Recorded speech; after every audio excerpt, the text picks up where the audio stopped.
حضرت مالک بن دینار فرماتے ہیں میں توبہ کرنے سے پہلے بہت بڑا شرابی تھا. میری 2 سال کی بیٹی تھی. میں شراب پینے لگتا تھا تو میری شراب گرا دیتی تھی.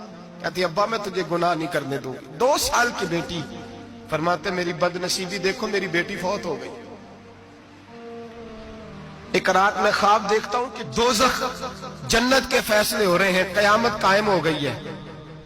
میرے لیے دوزخ کا حکم آ گیا. میرے پیچھے ایک بڑا سا اژدہا, بڑا سا سانپ بھاگنے لگا. فرماتے ہیں میں دوڑتا جا رہا ہوں, ایک بزرگ نظر آئے. میں نے کہا مجھے بچانا. کہنے لگے بیٹا میں کمزور ہوں, میں نہیں بچا سکتا. کہتے ہیں مجھے میرا اشارہ کیا, کہنے لگے پہاڑ کی طرف جا شاید تو بچ جائے. کہتے ہیں میں پہاڑ کی طرف جا رہا تھا تو وہاں سے بیٹی آ رہی تھی. میری بیٹی دوڑتی آئی, میری گود میں بیٹھی اور اژدہے سے کہنے لگی دفع ہو جا, تو میرے ابو کو نہیں جلا سکتا. کہتے ہیں وہ 2 سال کی بیٹی کی آواز سن کے وہ اژدہا بھاگ گیا. میری گود میں بیٹھ خواب دیکھنا, میری داڑھی سے کھیلنے لگی. کہنے لگی ابا میں تجھے منع کرتی ہوں نا شراب نہ پیا کر. شراب. تو میں نے کہا بیٹے یہ کیا ہے سارا کچھ. کہا ابا جی یہ تیرے برے عمل ہے جو اژدہا بن. تو بزرگ کون تھے؟ کہنے لگے بیٹے ابا جی وہ آپ کا نیک عمل ہے اور وہ کمزور بڑا تھا, آپ کو بچا نہیں سکا. ابا جی بس کر دیں, بس کر دیں. اب آپ برے کام نہ کریں, آپ توبہ کر لیں. جو پچھلے گناہ ہو گئے میں اللہ کی بارگاہ میں سفارش کروں گی, رب آپ کے معاف کر دے گا. مالک بن دینار فرماتے ہیں میری آنکھ کھلی تو میں پکی توبہ کر گیا. بیٹیاں تو بخشوانے آئی ہیں دنیا میں, بخشوانے. اور یہاں لوگ فخر کرتے ہیں, فخر سے بتاتے ہیں, کہتے ہیں میرے بیٹے کے 15 رشتے ہیں, شاید مجھے قرآن اندازی کرنی پڑے. شرم کر, حیا کر.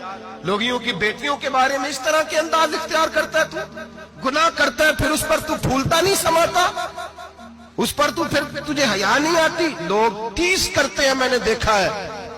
بہن کے بھائی کو تکلیف دیتے ہیں, بیٹی کے باپ کو تکلیف دیتے ہیں, اذیت پہنچاتے ہیں. ڈرنا چاہیے رب. گناہ کرتے ہو پھر فخر بھی کرتے ہو, شرم آنی چاہیے. مذاق اڑاتے ہیں لوگ, غریب کا, کالے کا, چھوٹے قد والے مذاق اڑاتے ہیں. میرے حبیب پاک علیہ السلام کے صحابی ہیں حضرت عبداللہ ابن عمر فرماتے ہیں میں حج کے لیے جا رہا تھا. محدث ابن جوزی نے لکھا ہے باتیں رستے میں ایک جگہ میں نے پڑاؤ کرنا چاہا. علاقہ بڑا چٹیل تھا, بڑا سخت تھا.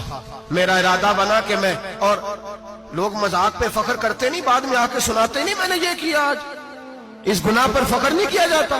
حضرت موسیٰ علیہ السلام سے بنی اسرائیل والے کہنے لگے کہ لگتا ہے آپ ہمارے ساتھ مذاق کر رہے ہیں. تو آپ فرمانے لگے اعوذ باللہ ان اکون من الجاہلین, میں پناہ مانگتا ہوں کہ میں جاہلوں میں سے ہو جاؤں.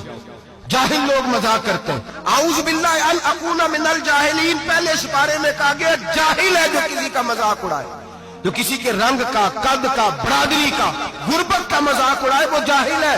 قرآن مجید نے کہا, میں نہیں کہہ رہا. حضرت سیدنا عبداللہ ابن عمر فرما رہے میں جا رہا تھا, رستے میں نے دیکھا کہ چٹیل میدان ہے, حج کے لیے جا رہا تھا, کوئی جگہ نہیں مل رہی تھی. ایک بوڑھی عورت کا مکان نظر آیا, اس کے پاس میں نے پڑاؤ کیا, ٹھہر گیا. بوڑھی نے اپنے بیٹے کو بھیجا, کہنے لگی کوئی نورانی چہرے والے بزرگ ہے, کوئی پرہیزگار آدمی ہے, ان کو بلا لاؤ. اپنی ڈرائنگ روم میں بیٹھک میں سلا لیتے. کہتے مجھے وہ لے آئے, بیٹھک میں سلایا. آدھی رات کا وقت ہوا تو اچانک ایک آواز چلانے کی, جیسے کسی کو درے مارتا ہے وہ چلاتا, شنن ما شن مشکیزہ, کدھر ہے مشکیزہ, کہاں گیا مشکیزہ, لاؤ مشکیزہ. پھر کوئی مارتا ہے, پھر مشکیزہ, آیا مشکیزہ, کدھر گیا مشکیزہ. فرماتے ہیں کوئی روتا ہے, مشکیزہ مشکیزہ پکارتا ہے. حضرت جناب سیدنا عبداللہ ابن عمر فرماتے ہیں میں اٹھا, ادھر دائیں بائیں دیکھا, باہر نکلا, کوئی بندہ نظر نہیں آتا. چیخنے کی آواز, چلانے کی آواز, تڑپنے کی آواز. میرا دل کانپے, اے اللہ کس پہ عذاب ہو رہا ہے. فرماتے ہیں دن کا اجالا نکلا, نماز فجر کے بعد میں نے بوڑھی کو بلایا. میں نے کہا اماں سو نہیں پایا ساری رات. اماں کہنے لگی تجھے مشکیزے کی آواز آتی ہوگی, تجھے کسی کے مار کھانے کی آواز آتی ہوگی. میں نے کہا ہاں کیا ہوا. کہنے لگی تمہارے کمرے کے بالکل پیچھے میرے شوہر کی قبر ہے, وہ اپنی قبر سے مشکیزہ چلاتا ہے, ساری رات اس کو عذاب ہوتا ہے.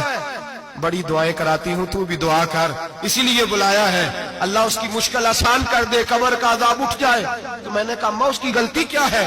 کہنے لگی ایک پیاسا آدمی دوڑتا ہوا ہمارے گھر آیا, برسوں پرانی بات ہے, پتہ نہیں شیر پیچھے تھا, ڈاکو پیچھے تھے, کیا تھا, دوڑتا ہوا آیا.